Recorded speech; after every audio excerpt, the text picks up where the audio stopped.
شہدائے جنگ آزادی بلتستان کے اسمائے گرامی اپنے دامن میں سمیٹا یہ مینار قوم کے محسنوں کی نشانی تو ہے ہی، ساتھ ہی گلگت بلتستان کی سماجی و سیاسی تحریکوں اور آئینی حقوق کے علمبرداروں کی جدوجہد کا عینی شاہد بھی یہی چبوترا ہے۔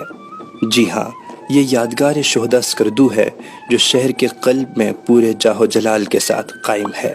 یہی اسکردو کی پہچان ہے اور مرکز نگاہ بھی۔ اس یادگار کو بلتستان کے پولیٹیکل ایجنٹ بنات گل آفریدی نے 1948 کے شہدائے جنگ آزادی بلتستان کی یاد میں تعمیر کرایا تھا۔ بنات گل آفریدی ایک فرض شناس افسر تھے۔ بلتستان کے باسیوں سے انہیں خاص انسیت تھی اور وہ یہاں کے مسائل کے حل کے لیے ہمہ وقت کوشاں رہتے تھے۔ 1964 میں بنات گل آفریدی جب دوسری بار بلتستان کے انتظامی سربراہ متعین ہوئے تو انہوں نے علاقے کی ترقی کے لیے جو انقلابی اقدامات اٹھائے وہ قابل تحسین ہیں۔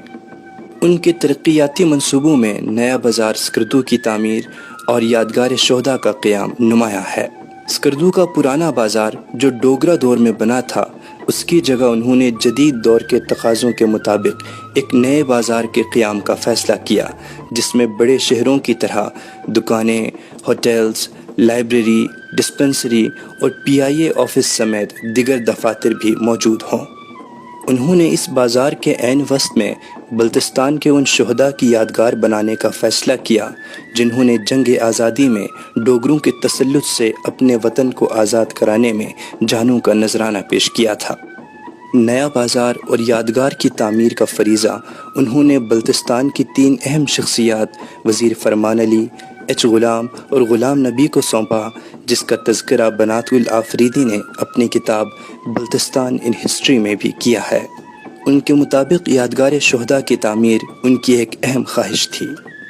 سابق وفاقی جوائنٹ سیکرٹری وزیر فرمان علی، جو ان دنوں اسکردو کے انتظامی افسر تھے، اپنی کتاب from donkey ride to flight in Orient airliner میں لکھا ہے: بنات گل آفریدی جنگ آزادی میں بلتستان کے عوام کی خدمات کے قدردان تھے۔ انہوں نے 1948 کے تمام شہداء کے نام سامنے لانے کے لیے بلتستان کے گاؤں کی اہم شخصیات سے استفادہ کیا اور بڑی محنت سے شہداء کی فہرست مرتب کرنے میں کامیاب ہوئے۔ یوں سنگ مرمر پر شہداء کے نام کندہ کر کے یادگار پر نصب کر دیا۔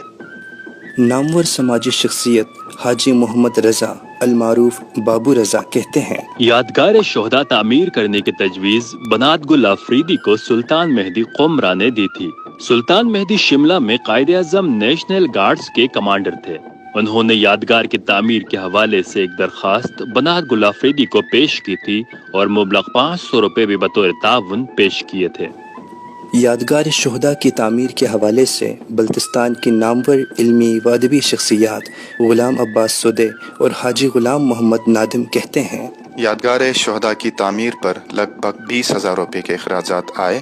یہ اس دور کے حساب سے ایک بڑی رقم تھی۔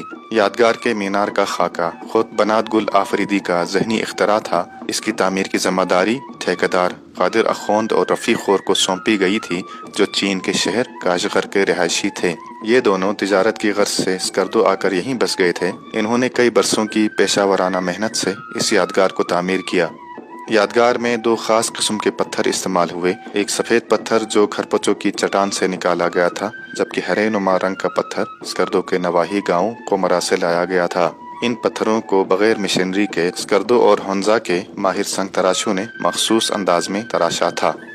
مقپون خاندان کی بزرگ شخصیت کاچو مہدی علی خان نے اسکردو کے کئی تاریخی و تہذیبی ورثوں کو وجود میں آتے ہوئے دیکھا ہے۔ وہ یادگار شہداء سے متعلق اپنی یادداشتوں کا در کچھ اس طرح وا کرتے ہیں: بنات گل آفریدی کی ذاتی کوششوں سے اس مینار کی تعمیر 1969 میں مکمل ہوئی، تاہم اس کی نقاب کشائی کا اعزاز نئے تعینات ہونے والے پولیٹیکل ایجنٹ ممتاز خان وزیر کے حصے میں آیا۔ ممتاز خان وزیر نے 30 جولائی 1970 کو یادگار شہداء بلتستان کی رسم نقاب کشائی اپنے ہاتھوں سے انجام دی۔ دوسری جانب بنات گل آفریدی نے اپنی کتاب میں یادگار شہداء کی نقاب کشائی اپنے حصے میں نہ آنے پر اظہار افسوس کیا ہے۔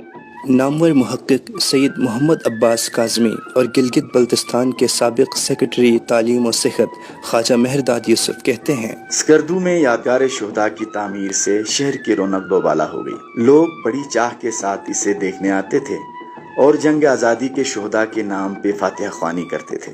یادگار شہداء اپنی تعمیر کے فوراً بعد ہی عوامی تحریکوں کا مرکز بن گئی۔ بالفاظ دیگر یہ یادگار عوامی اسمبلی کی سی حیثیت اختیار کر گئی۔ سیاسی و آئینی حقوق کے علمبرداروں اور کارکنوں کی آوازیں اسی پرشکوہ مینار سے ہوتی ہوئی اقتدار کے ایوانوں تک جا پہنچیں۔ گویا یادگار شہداء طاقتور حلقوں کے نزدیک ایک بااثر پلیٹ فارم بن گئی، تاہم عوامی آواز کو مقتدر ایوانوں تک پہنچانے والا یہ مینار آج تک خطے کو آئینی حقوق سے سرخرو ہوتے ہوئے نہیں دیکھ سکا۔